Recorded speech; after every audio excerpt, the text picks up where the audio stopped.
Hello friends, എല്ലാവർക്കും good morning. അപ്പോൾ പത്രമാറ്റിൻ്റെ ഇന്നത്തെ ഒരു അടിപൊളി വിശേഷത്തിലേക്ക് എല്ലാവർക്കും സ്വാഗതം. അജയനും ജയനും കൂടി നേരെ നമ്മുടെ ദേവയാനിയുടെ മുന്നിലേക്ക് വരികയാണ്. അപ്പോൾ ദേവയാനിയാണെങ്കിൽ ആകെ ആകാംക്ഷയോടുകൂടി തന്നെ ചോദിക്കുകയാണ്, ജയേട്ട എന്തായി? ആദർശിനെ വിളിച്ചിട്ട് അവന് ഫോൺ എടുക്കുന്നുമില്ല, ഒരു വിവരം പറയുന്നുമില്ല, എനിക്കാണെങ്കിൽ ഒരു സമാധാനവും എന്നൊക്കെ പറയുകയാണ്. അപ്പോൾ അച്ഛനൊന്നും പറഞ്ഞില്ലേ? ഇല്ല, അച്ഛനൊന്നും പറഞ്ഞില്ല. മോളാണെങ്കിൽ ഇതേ മുത്തശ്ശൻ്റെ അടുത്ത് പോയി ഓരോ കാര്യങ്ങൾ ചോദിച്ചു, പക്ഷേ അച്ഛനൊരു അക്ഷരം മിണ്ടണില്ലെന്നാണ് നയനമോള് പറയുന്നത്. അതൊക്കെ കിട്ടുന്നപ്പോഴേക്കും നമ്മുടെ ജയനാണെങ്കിൽ ഭയങ്കര ഒരു സങ്കടം തോന്നുകയാണ്. എന്താന്ന് വെച്ചാൽ പറ ജയേട്ടാ, മനുഷ്യനൊരു മനസ്സമാധാനമില്ല, എന്താന്ന് വെച്ചാൽ പറ. ഇതൊക്കെ കിട്ടുന്നപ്പോഴേക്കും അത് പിന്നെ ദേവയാനി നമുക്ക് ആ ഡീല് കിട്ടിയില്ല എന്ന് പറയുക. ഇത് കേട്ടതും നയനയും ദേവയാനിയും ആകെ ഞെട്ടിപ്പോവാണേ. ഡീല് കിട്ടിയില്ലെന്നോ? അതെ, ഡീല് കിട്ടിയില്ല. പിന്നെ ആർക്കാ ഡീല് കിട്ടിയത്? അത് ജ്വല്ലറിക്കാർക്കാണ് ആ ഡീല് കിട്ടിയതെന്ന് പറയാം. ഇത് കേട്ട് കഴിഞ്ഞപ്പോഴേക്കും വീണ്ടും അവരൊരു ഞെട്ടലൂടെ ഇങ്ങനെ നിൽക്കുകയാണ്. ഇത് എന്തൊക്കെയാ ജയേട്ടെ കേൾക്കുന്നത്? എന്നിട്ട് ആദർശ് ഒരു കാര്യം പോലും ഞങ്ങളോട് പറഞ്ഞില്ലല്ലോ. അവനെ ഞങ്ങളും വിളിച്ചില്ല, കാരണം അവൻ വളരെയേറെ സങ്കടത്തിൽ നിൽക്കുകയായിരിക്കും. പക്ഷെ ഏത് സംഭവിച്ചെന്ന് ആലോചിച്ചിട്ട് ഒരു എത്തും പിടിയും കിട്ടുന്നില്ലല്ലോ ദേവയാനി. അവൻ എല്ലാ കാര്യങ്ങളും പറഞ്ഞ് അച്ഛൻ വിട്ടതല്ലേ. ഇനി അവൻ വന്നു കഴിയാൻ നേരത്തെ അച്ഛൻ എന്ത് തീരുമാനം എടുക്കുമെന്ന് നമുക്ക് ഒരിക്കലും ഊഹിക്കാൻ പറ്റാത്തൊരു കാര്യം തന്നെയാണ്. അറിയാലോ, എന്തെങ്കിലും ബിസിനസ്സിൽ സംഭവിച്ചു കഴിഞ്ഞാൽ അച്ഛൻ തന്നെ MD സ്ഥാനത്ത് നിന്ന് മാറുന്ന ഒരു അവസ്ഥയിലാണ്. അങ്ങനെ ഒരു മാനസികാവസ്ഥയിലാണ് അച്ഛൻ ഇപ്പം നിൽക്കുന്നത്. അപ്പോൾ ആദർശ് എന്ത് വന്നു കഴിഞ്ഞിട്ടുണ്ടെങ്കിലും എന്ത് തീരുമാനം എടുത്താലും ആ തീരുമാനത്തിനൊത്ത് നമുക്ക് കൂടെ നിൽക്കണം ദേവയാനി. ഇതൊക്കെ കേട്ട് കഴിഞ്ഞപ്പോഴേക്കും നയനയ്ക്കും ആകെ സങ്കടം തോന്നുക. അപ്പം നയനയോട് നമ്മുടെ അജയൻ പറയാണ്, മോളെ നീ വിഷമിക്കണ്ട, ഇത് സംഭവിക്കാനുള്ളതെല്ലാം സംഭവിച്ചു, ഈ കാര്യത്തിൽ നീ വിഷമിച്ചിട്ടൊന്നും കാര്യമില്ലെന്നൊക്കെ പറഞ്ഞപ്പോഴും നമ്മുടെ നയനയ്ക്ക് വല്ലാത്തൊരു ബുദ്ധിമുട്ട് തോന്നുകയാണ്. അപ്പോൾ അജയനും പറഞ്ഞ് മനസ്സിലാക്കിയാണ്, കേട്ടല്ലേ ഏട്ടത്തി, അച്ഛന് ഇനി എന്ത് തീരുമാനം എടുക്കുമെന്ന് നമുക്ക് പറയാനായിട്ട് പറ്റില്ല. ആകെ തളർന്നൊരവസ്ഥയിലാണ് അച്ഛൻ നിൽക്കുന്നത്. ആരോടൊരു അക്ഷരം പോലും മിണ്ടുന്നില്ല. ഞങ്ങളും അച്ഛൻ്റെ അടുത്ത് പോയതാണ്, പക്ഷേ ഒരു രക്ഷയില്ല. അപ്പോൾ അച്ഛൻ്റെ മനസ്സ് അത്രയും വേദനിക്കുന്നുണ്ട്. ബിസിനസ് എന്ന് പറഞ്ഞാൽ അച്ഛൻ സ്വന്തം മക്കളെക്കാൾ ഉപരിയായിട്ട് സ്നേഹിക്കുന്ന ഒരാളാണ്. അതുകൊണ്ട് ഇനിയിപ്പോൾ നമുക്ക് ഒന്നും പറയാനായിട്ട് പറ്റില്ല എന്നൊക്കെ ഇങ്ങനെ പറഞ്ഞ് മനസ്സിലാക്കി കൊടുക്കുകയാണ്. അപ്പോൾ ദേവയാനിക്കാണെങ്കിൽ ഇതൊന്നും ഉൾക്കൊള്ളാനായിട്ട് അങ്ങോട്ട് സാധിക്കുന്നില്ല. എന്നാലും എങ്ങനെ സംഭവിച്ചു ഇത്? ദൈവം നമ്മുടെ പ്രാർത്ഥന കേട്ടില്ലല്ലോ എന്നൊക്കെ പറഞ്ഞപ്പോഴേക്കും സംഭവിക്കാനോടെല്ലാം സംഭവിച്ചു. ജ്വല്ലറിക്കാർ തന്നെ അത് കൊണ്ടുപോയി. പക്ഷേ അച്ഛൻ എല്ലാം കിളിപ്പുള്ള പോലെയാണ് പറഞ്ഞു വിട്ടത്. അച്ഛനൊന്നും അറിയാതെ ഇങ്ങനെയൊന്നും പറഞ്ഞു വിടില്ല. നമ്മളുടെ പിന്നിൽ ആരൊക്കെയോ കളിക്കുന്നുണ്ട്, ആരൊക്കെയോ നമ്മളെ ഫോളോ ചെയ്യുന്നുണ്ട് എന്നൊക്കെ പറയാം. ഇനിയിപ്പോൾ അച്ഛനോട് പോയി സംസാരിക്കണം. ഇനി അച്ഛൻ്റെ തീരുമാനം എന്താണെന്ന് അറിയില്ലല്ലോ. അച്ഛനെന്തെങ്കിലും സംസാരിക്കുമോ ആവോ, അതും അറിയില്ല എന്നും പറഞ്ഞുകൊണ്ട് ഇവരങ്ങോട്ട് പോവുകയാണ്. അപ്പോൾ ദേവേനയാണെങ്കിൽ അങ്ങനെ കരഞ്ഞ് കലങ്ങി വല്ലാത്തൊരവസ്ഥയിൽ നിൽക്കുക. അങ്ങനെ പിന്നീട് കാണിക്കുന്നത് നമ്മുടെ അനിയാണ്. അപ്പോൾ അനിയാണെങ്കിൽ നന്ദുവിനെ കാണാനായിട്ട് ചെല്ലുകയാണ്. എടാ നീ എന്തായി കാര്യങ്ങളെന്നൊക്കെ ചോദിച്ചപ്പോഴേക്കും ഒരു എത്തും പിടിയും കിട്ടുന്നില്ല. അവിടെ എന്ത് സംഭവിച്ചു ആവോ, പക്ഷെ എനിക്ക് വീട്ടിലേക്ക് പോകാൻ ആകെ ടെൻഷനായിട്ട് നിൽക്കുകയാണ്. വീട്ടിലോട്ട് പോയിട്ട് ബിസിനസ് ടൂറിന് പോകാമെന്നാണ് ഞാൻ വിചാരിച്ചത്, പക്ഷേ മുത്തശ്ശൻ്റെ മുഖത്തൊന്നും നോക്കാനായിട്ട് എനിക്ക് സാധിക്കുന്നില്ല. ഞാനാണെങ്കിൽ ആദർശേട്ടനെ വിളിച്ചു. ആദർശേട്ടനും ആണ് എന്നോട് ബിസിനസ് ടൂറിന് നീ പോയിക്കോ, ഏതെങ്കിലും വീട്ടിലേക്ക് പോകണ്ടെന്നൊക്കെ പറഞ്ഞത്. ആ ഒരു സിറ്റുവേഷൻ അങ്ങനെ ആയതുകൊണ്ടായിരിക്കും എന്നോട് ആദർശേട്ടൻ അങ്ങനെ പറഞ്ഞിട്ടുണ്ടാവും എന്നൊക്കെ ഇങ്ങനെ പറഞ്ഞപ്പോഴേക്കും ഇത് വല്ലാത്തൊരു കഷ്ടം തന്നെയാണല്ലോ. ഇതിന് പിന്നിൽ അഭിയാണോ? അങ്ങനെ ഒരു സംശയം എല്ലാവർക്കും ഇല്ലാതെ ഇല്ല. ഇത് കേട്ടുകഴിഞ്ഞപ്പോഴേക്കും നന്ദു ആണെങ്കിൽ അവനാണെങ്കിൽ ഇനി ഞാൻ അവനെ സ്റ്റേഷനിലേക്ക് കൊണ്ടുപോകില്ല, അവൻ ഏതെങ്കിലും ഞാൻ ഒഴിഞ്ഞ സ്ഥലത്ത് കൊണ്ടിട്ട് അവൻ പരിവൊക്കെ അവൻ പിന്നെ രണ്ട് കാലോടെ നടക്കില്ല എന്നൊക്കെ ഇങ്ങനെ പറയാ. അവനിട്ട് കൊടുക്കണം. അവൻ കുടുംബത്തെ തകർക്കാൻ വേണ്ടി തന്നെ നടക്കുകയാണല്ലോ. ഈ കുടുംബം തകർന്നു കഴിഞ്ഞാൽ അവന് സന്തോഷം മാത്രമേ ഉള്ളൂ. നന്ദു, നിനക്ക് ഇഷ്ടമുള്ളതൊക്കെ അവന് ചെയ്തോ. അവനാണ് ഇതിന് പിന്നിൽ നിന്ന് അറിഞ്ഞു കഴിഞ്ഞിട്ടുണ്ടെങ്കിൽ അത് ഉറപ്പായിട്ട് മനി. അപ്പോൾ നീ എപ്പോഴാണ് പോകുന്നത്? ഞാൻ നൈറ്റ് ഫ്ലൈറ്റിന് പോകും. ഇനിയിപ്പോൾ വന്നിട്ടേ കാണാനായിട്ട് പറ്റുള്ളൂ. എടാ നീ ഞാൻ അവിടെ ചെന്നാലും വിളിക്കണം കേട്ടോ എന്നൊക്കെ പറഞ്ഞപ്പോഴേക്കും നീ അല്ലാതെ പിന്നെ എനിക്ക് ആരാ വിളിക്കാനുള്ളത്? ആരുമില്ലല്ലോ.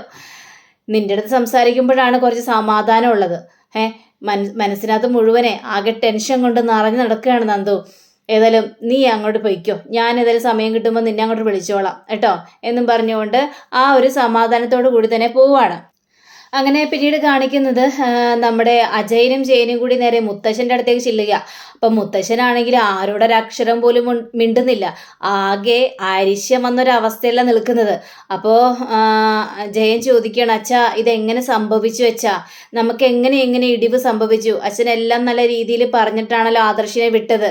പക്ഷേ ആദർശിന് എങ്ങനെയെല്ലാം സംഭവിച്ചു? ആദർശ് എങ്ങനെ ഇതിൽ പരാജയപ്പെട്ടെന്നൊക്കെ പറഞ്ഞപ്പോഴേക്കും മുത്തശ്ശനൊന്നും മിണ്ടാതെ നിൽക്കുകയാണ്. പക്ഷേ അച്ഛാ ഇത് നമുക്ക് വല്ലാത്തൊരു തിരിച്ചടിയായി പോയല്ലോ. ജ്വല്ലറിക്കാർക്ക് ആ എല്ലാ ഡീലുകളും കിട്ടിയിരിക്കുന്നത്. ഇനി അവര് മുൻപന്തിയിലേക്ക് പോകും അച്ഛാ. നമുക്കിതൊന്നും വിശ്വസിക്കാൻ പറ്റാത്തൊരവസ്ഥയിലാണ്. താങ്ങാൻ പോലും പറ്റുന്നില്ല അച്ഛാ. ഇനി നമ്മൾ എന്ത് ചെയ്യും? ആദർശ് ഏതായാലും ഉച്ചക്കത്തെ ഫ്ലൈറ്റിന് എത്തുമെന്നാണ് പറഞ്ഞിരിക്കുന്നത്. ആദർശ് വരും പറയാ ഇനി എന്താ സംഭവിച്ചത്, ഏതാ സംഭവിച്ചെന്നൊക്കെ. പക്ഷേ അവന് ഇതുവരെയും ഇങ്ങനെ ഒരു കളിപ്പീര് പറ്റാത്തതാണല്ലോ അച്ഛാ. പിന്നെ എങ്ങനെയാ ഇതൊക്കെ സംഭവിച്ചതെന്നൊക്കെ വീണ്ടും ഇങ്ങനെ ആവർത്തി ചോദിക്കുമ്പോഴും മുത്തശ്ശൻ ഒരു അക്ഷരം പോലും മിണ്ടുന്നില്ല. മുത്തശ്ശൻ അങ്ങനെ ഇരിക്കുക. അപ്പോൾ മുത്തശ്ശൻ്റെ ആ ഒരു രീതി അത്ര വലിയ പന്തിയല്ലെന്ന് അറിഞ്ഞു കഴിഞ്ഞപ്പോഴേക്കും ഇവർ രണ്ടുപേരും അവിടെ നിന്ന് സ്ഥലം വിടുകയാണ്. കാരണം ഇനി അവിടെ നിന്ന് കഴിഞ്ഞിട്ടുണ്ടെങ്കിൽ മുത്തശ്ശൻ്റെ ചില പടി കിട്ടുമെന്ന് ഇവർക്ക് നന്നായിട്ട് തന്നെ അറിയാം. അച്ഛനെ ധിക്കരിച്ചു കൊണ്ട് ഏതായാലും ഇവരൊന്നും ചെയ്തിട്ടുമില്ല.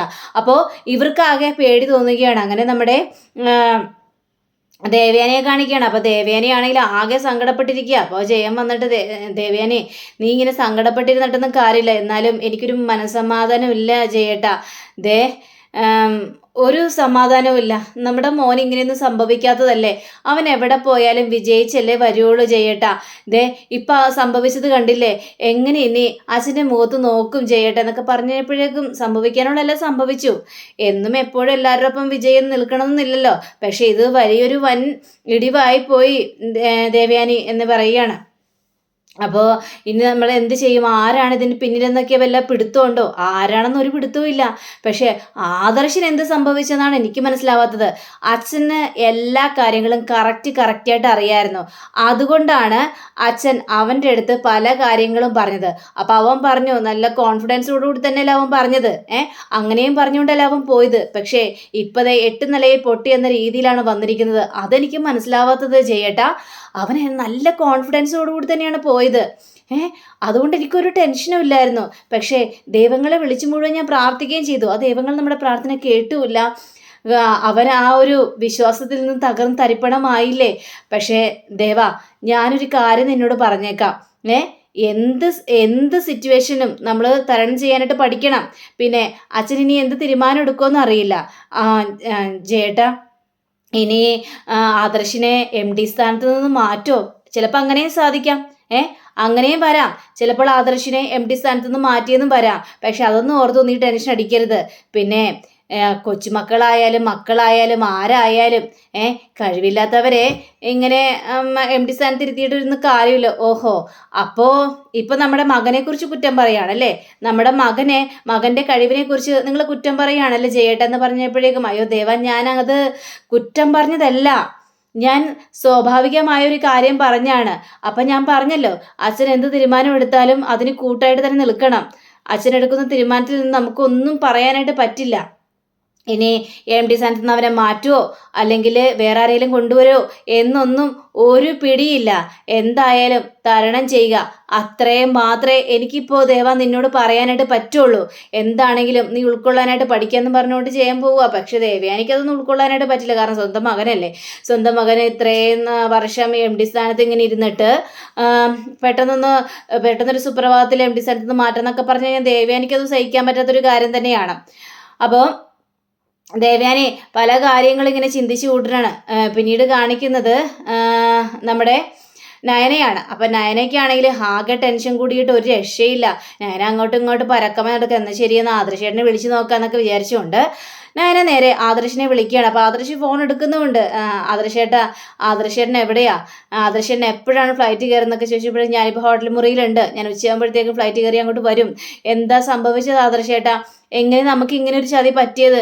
ആദർശേട്ടൻ അങ്ങനെ ഒരു പറ്റാത്ത ഒരാളാണെന്ന് എനിക്ക് നന്നായിട്ട് തന്നെ അറിയാം ആദർശേട്ടാ. പിന്നെ എന്താ സംഭവിച്ചത് എന്ന് ചോദിച്ചപ്പോഴേക്കും നയനെ, എനിക്കിപ്പോൾ ഒന്നും കൂടുതൽ പറയാനായിട്ട് പറ്റില്ല. എന്തായാലും ഞാൻ അവിടെ വന്നിട്ട് പറയാം. എന്നാലും ആദർശേട്ടാ എന്താ സംഭവിച്ചതെന്ന് ഞാൻ പറഞ്ഞല്ലോ. ഞാൻ ഉച്ചക്കത്തെ ഫ്ലൈറ്റിന് അങ്ങോട്ട് വരും. ആ സമയത്ത് എല്ലാ കാര്യങ്ങളും വിശദമായിട്ട് പറയാൻ നയന, നീ ഫോൺ വെക്കുക. എന്നും പറഞ്ഞുകൊണ്ട് നമ്മുടെ ആദർശ് ദേഷ്യപ്പെടുക. അപ്പോൾ നയന ഫോണും വെക്കുകയാണ്. നയനയ്ക്കത് ഭയങ്കര സങ്കടം തോന്നി. ആദർശം ഭയങ്കര ദേഷ്യത്തിലാണ്, സങ്കടത്തിലാണെന്ന് നയനയ്ക്ക് മനസ്സിലാകുകയും ചെയ്തു. ദൈവമേ, എന്ത് ചെയ്യും ദൈവമേനി, എല്ലാവരും ആകെ സങ്കടത്തിൽ ആഴ്ന്നിരിക്കുകയാണല്ലോ ദൈവമേ എന്നൊക്കെ ഇങ്ങനെ ചിന്തിച്ചുകൊണ്ടിരിക്കുകയാണ്. അങ്ങനെ പിന്നീട് കാണിക്കുന്നത് നമ്മുടെ ഈ അവന്തിക നേരെ നയനയുടെ അടുത്തേക്ക് വന്നിരിക്കുക. അപ്പോൾ നയനയുടെ ആ സങ്കടമൊക്കെ കണ്ടുകഴിഞ്ഞപ്പോഴേക്കും അവന്തികയ്ക്ക് ഭയങ്കര സന്തോഷം തോന്നി. അപ്പോൾ ചേട്ടത്തി, അല്ല എന്തു പറ്റി, ആദർശേട്ടൻ വിളിച്ചോ? ഏട്ടത്തിക്ക് ഇതെന്താ പറ്റിയത്? ഏട്ടത്തി സങ്കടപ്പെട്ടാളിരിക്കുന്നത്, ആരും എന്നോട് ഒന്നും പറയുന്നില്ലല്ലോ, എന്താ സംഭവിച്ചത്? നിങ്ങളെന്തൊന്നും മിണ്ടാത്തതെന്നൊക്കെ ചോദിച്ചപ്പോഴേക്കും നീ അപ്പോൾ ഒന്നും അറിഞ്ഞില്ല അവന്തികെ? ഇല്ല, ഞാനൊന്നും അറിഞ്ഞില്ല. എന്താന്നേ, എന്താ കാര്യം? അത് പിന്നെ അവന്തികെ, അടിയിൽ നമുക്ക് കിട്ടിയില്ല. ഇത് കേട്ട് കഴിഞ്ഞപ്പോഴേക്കും അയ്യോ ആണോ, കിട്ടിയില്ലേ? അയ്യോ എന്തു പറ്റി? ആദർശേട്ടൻ അത്ര കോൺഫിഡൻസോടുകൂടി തന്നെയല്ലേ പോയത്, എന്നിട്ട് ആ ഡീൽ നമുക്ക് എന്താ കിട്ടാതിരുന്നത്? ഏട്ടത്തി, എന്താ സംഭവിച്ചെന്ന് പറ. അറിയില്ല, എന്ത് സംഭവിച്ചെന്ന് അറിയില്ല. ആദർശേട്ടൻ വന്നാൽ മാത്രമേ കാര്യങ്ങളെല്ലാം മനസ്സിലാവുള്ളൂ. അപ്പൊ പിന്നെ ആർക്കാണ് ആ ഡീല് കിട്ടിയത് ഏട്ടത്തി ചോദിച്ചപ്പോഴേ ഏഞ്ചുലറിക്കാർക്കാണ്. ഏഞ്ചുലറിക്കാരോ? അവര് അങ്ങനെ ഒരു കളി കളിച്ചോ? അതിനെക്കുറിച്ച് ഒന്നും അറിയില്ല. എന്നാലും ഏഞ്ചുലറിക്കാരെ കൊണ്ടുപോകാന്നൊക്കെ പറഞ്ഞു കഴിഞ്ഞാൽ അത് വല്ലാത്തൊരു രീതിയായി പോയല്ലോ. നമ്മളെ മറികടന്ന് അവരത് കൊണ്ടുപോയെന്നോ? വിശ്വസിക്കാൻ പറ്റുന്നില്ലല്ലോ ഏട്ടത്തി. ആദർശേട്ടന് ഇതെന്താ പറ്റിയത്? ആദർശേട്ടൻ എല്ലായിടത്തും വിജയിച്ച് വരുന്നതല്ലേ, അതുകൊണ്ടല്ലേ മുത്തശ്ശൻ ആദർശേട്ടനെ തന്നെ വിട്ടത്. പിന്നെ എന്താണ് ആദർശേട്ടന് സംഭവിച്ചെന്ന് ചോദിച്ചപ്പോഴേക്കും അതൊന്നും അറിയില്ല അവന്തികെ. ഇതില് ആ ഏഞ്ചുലറിക്കാർ തന്നെ ആയിരിക്കും കളിച്ചിട്ടുണ്ടാവുക. എന്നാലും അവരുടെ രീതി വിശ്വസിക്കാൻ പറ്റാത്തൊരു കാര്യം തന്നെയാണ് കേട്ടോ. അവരത്രയ്ക്കും കോൺഫിഡൻസോട് കൂടി തന്നെയല്ലേ അവിടെ പങ്കെടുത്തത്, മൂർത്തീസ് കമ്പനിയെ തകർന്ന് തരിപ്പണമാക്കിയതും. ഇത് വിശ്വസിക്കാൻ പറ്റുന്നില്ല എടുത്തത്. അപ്പോൾ നമ്മുടെ അവന്തിക്ക് ഇങ്ങനെ വളരെ താല്പര്യത്തോടു കൂടി തന്നെ പറഞ്ഞു കഴിഞ്ഞപ്പോഴേക്കും നയനയ്ക്ക് ചെറിയൊരു ഡൗട്ടൊക്കെ ഇങ്ങനെ തോന്നുക. അപ്പം നയന പറയാണ്, ഇതിലെന്തൊക്കെയോ കള്ളക്കളികൾ കളിച്ചിട്ടുണ്ട് ആരോ, അതുകൊണ്ടാണ് ഇങ്ങനെയൊക്കെ സംഭവിച്ചത്. അല്ലാതെ ആദർശേട്ടന് ഒരു കളിപ്പിരി പറ്റില്ലെന്ന് ഇവിടെ സകലവർക്കും അറിയാം. അപ്പോൾ ആദർശേട്ടനെ ആരോ ചതിച്ചതാണ് അവന്തിക്ക്. അത് മനസ്സിലാക്കാവുന്ന കാര്യം തന്നെയുള്ളൂ. ഇനി ആദർശേട്ടൻ തിരിച്ചു വന്നാൽ മാത്രമേ എന്താണ് ഏതാണെന്ന് മനസ്സിലാക്കാനായിട്ട് സാധിക്കുള്ളൂ എന്നൊക്കെ ഇങ്ങനെ പറയുമ്പോൾ അവന്തിക്ക് ഇങ്ങനെ മനസ്സ് ചിന്തിക്കുകയാണ്. അതെ, വൻ ചതി തന്നെയാണ്. ജ്വല്ലറി തോൽപ്പിക്കാനായിട്ട് നിങ്ങൾക്ക് ആർക്കും പറ്റില്ല. ഏതായാലും ആദർശ് തോറ്റു തുന്നമ്പാടിയല്ലേ ഇങ്ങോട്ട് വരുന്നത്. അയാൾ വരട്ടേന്നേ. അയാൾ വരുമ്പോൾ ബാക്കിയുള്ള കാര്യങ്ങൾ നമുക്ക് മനസ്സിലാക്കാനായിട്ട് പറ്റുമല്ലോ. അയ്യോ ഏട്ടത്തി, ഇനിയിപ്പോൾ ആദർശേട്ടനെ MD സ്ഥാനത്ത് നിന്ന് ഒഴിവാക്കോ എന്ന് ചോദിക്കുമ്പോൾ അതൊന്നും അറിയില്ല. മുത്തശ്ശൻ എന്ത് തീരുമാനം എടുത്താലും അതിന് കൂട്ടായി നിൽക്കണമെന്നാ പറഞ്ഞിരിക്കുന്നത്. ഇനിയിപ്പോൾ നമുക്കൊന്നും പറയാനായിട്ട് സാധിക്കില്ലല്ലോ. അതെ, അത് തന്നെയാ ശരി. ഇനിയിപ്പോൾ മുത്തശ്ശൻ എന്ത് തീരുമാനം എടുത്താലും കൂടെ നിൽക്കുക, ഇത്രയും മാത്രം പറയാനുള്ളതെന്ന് പറഞ്ഞുകൊണ്ട് പോവുക. നയനയ്ക്കാണെങ്കിൽ ആകെ സങ്കടവും വരുന്നുണ്ട്. ആദർശം എങ്ങനെയെങ്കിലും ഇവിടെ എത്തിയാൽ മതി എന്നാണ് നയനയുടെ മനസ്സിലിരിപ്പ്. അങ്ങനെ പിന്നീട് കാണിക്കുന്നത് നമ്മുടെ ജലജയാണ്. അപ്പോൾ ജലജ ഇങ്ങനെ അടുക്കള ജോലി ചെയ്തുകൊണ്ടിരിക്കുമ്പോൾ ജാനകി വന്ന് സഹായിക്കാനായിട്ട് വരികയാണ്. എൻ്റെ ജാനകി, ഏതായാലും നീ എന്നെ സഹായിക്കേണ്ട ആവശ്യമൊന്നുമില്ല, ഞാൻ തന്നെ അടുക്കളക്കാരിയായി. ഇനിയിപ്പോൾ നീ വന്ന് സഹായിക്കേണ്ട. ഇനി നീ സഹായിക്കുന്നത് കണ്ട് ഏട്ടത്തി വന്ന് എന്നെ വഴക്കു പറയും. അതിൻ്റെ ആവശ്യം വല്ലതും ഉണ്ടോ? അല്ല, നിനക്ക് നിന്റെ മകൾക്ക് എന്ത് പറ്റി?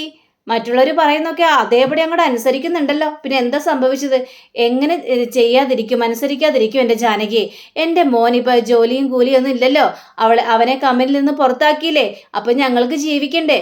ഇങ്ങനെയൊക്കെ അനുസരിച്ചാൽ മാത്രമേ ഞങ്ങൾക്ക് ജീവിക്കാനായിട്ട് പറ്റുള്ളൂ എൻ്റെ ജാനകി എന്നൊക്കെ പറയുമ്പോൾ ജാനകി അങ്ങോട്ട് പോയി ഇതൊക്കെ കഴുകുക. അപ്പോൾ ഈ ജലജയാണെങ്കിൽ മനസ്സ് ചിന്തിക്കുകയാണ്, ഈ ജാനകി പഴയ ജാനകിയാക്കിയാൽ മാറ്റിയെടുക്കാൻ പറ്റുമെന്ന് ഞാനൊന്ന് നോക്കട്ടെ. അങ്ങനെ ആയിക്കഴിഞ്ഞാൽ സുഖമായിരുന്നു.